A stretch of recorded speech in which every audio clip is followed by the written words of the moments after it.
बुंदेलखंड की धरती पर एक बार फिर हक और स्वाभिमान की आवाज बुलंद होने लगी है।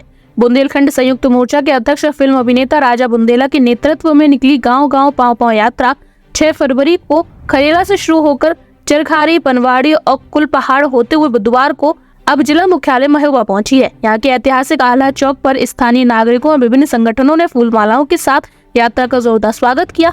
महोबा मुख्यालय में यात्रा के समापन के दौरान राजा बुंदेला ने सीधे तौर पर दिल्ली की सत्ता को चुनौती दी।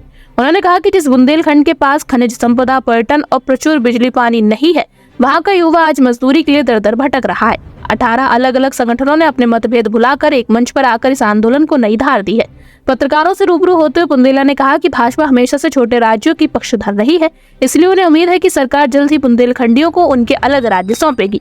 ये तो नहीं मैं बता सकता हूँ कि क्यों नहीं पूरा हो रहा है, लेकिन आपने जो पहला सवाल किया, हमने शहरों में काम करके देख लिया है। हमारे शहर जागरूक हो गए हैं। गांव का किसान मजदूर अभी तक नहीं हम उस तक पहुँच पाए। ये यात्रा का मकसद यही है कि गांव में जाकर चौपाल करके लोगों को बुंदेलखंड राज्य के बारे में बताएं कि अंग्रेजों के समय में बुंदेलखंड था, मुगलों के समय में था, अब बुंदेलखंड नहीं है। हम उनसे यही पूछते हैं, अभी तुम्हें कहाँ है? तो वो कहते हैं उत्तर प्रदेश। हमने कहा तो फिर तुम बुंदेलखंड गया कहाँ?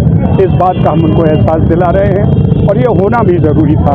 गांधी जी ने भी देश की आज़ादी के लिए पूरे के पूरे हिंदुस्तान को घूमा था।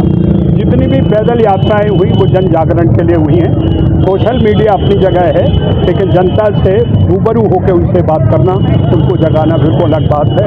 हम यही यात्रा के चौथा चरण है। 25 फरवरी से हम बांदा में कर रहे हैं, फिर चित्रकूट, उसके बाद दिल्ली में हमारा प्रदर्शन है, फिर हम मध्य प्रदेश जाएंगे। और ये लड़ाई अब रुकेगी नहीं, क्योंकि परसिमन के समय 27 करोड़ की आबादी वाला उत्तर प्रदेश निश्चित बटेगा और उस बटने में हमारा हक हमें चाहिए। हमें बुंदेलखंड राज्य चाहिए। राजा जी, भाजपा की केंद्र में सरकार, यूपी में सरकार, एमपी में सरकार, फिर क्या वजह आ रही है कि बुंदेलखंड राज्य नहीं बनता? तो सही सवाल है आपका। देखिए, पहली बात तो ये मान लीजिए, दोनों राज्यों का, ना मध्य प्रदेश का ना उत्तर प्रदेश का, नए राज्य बनाने में कोई भूमिका नहीं होती। उत्तराखंड बना था तब मुलायम सिंह जी ने कहा था कि मेरी छाती पर उत्तराखंड बनेगा। इसी तरह जब झारखंड बना तो लालू यादव जी ने भी यही कहा था, लेकिन उनके बावजूद भी उत्तराखंड और झारखंड बना। केंद्र सरकार से ज़रूर ये भूमिका निभानी है उनको। मैं दोनों ही गृह मंत्रियों से मिला हूँ, राजनाथ सिंह जी से तब और अभी अमित शाह जी से। उन्होंने निश्चित तौर पर, मैं आपको प्रेस में होशो हवास में कह रहा हूँ, उन्होंने वादा किया है कि हम छोटे राज्यों के पक्षधर हैं।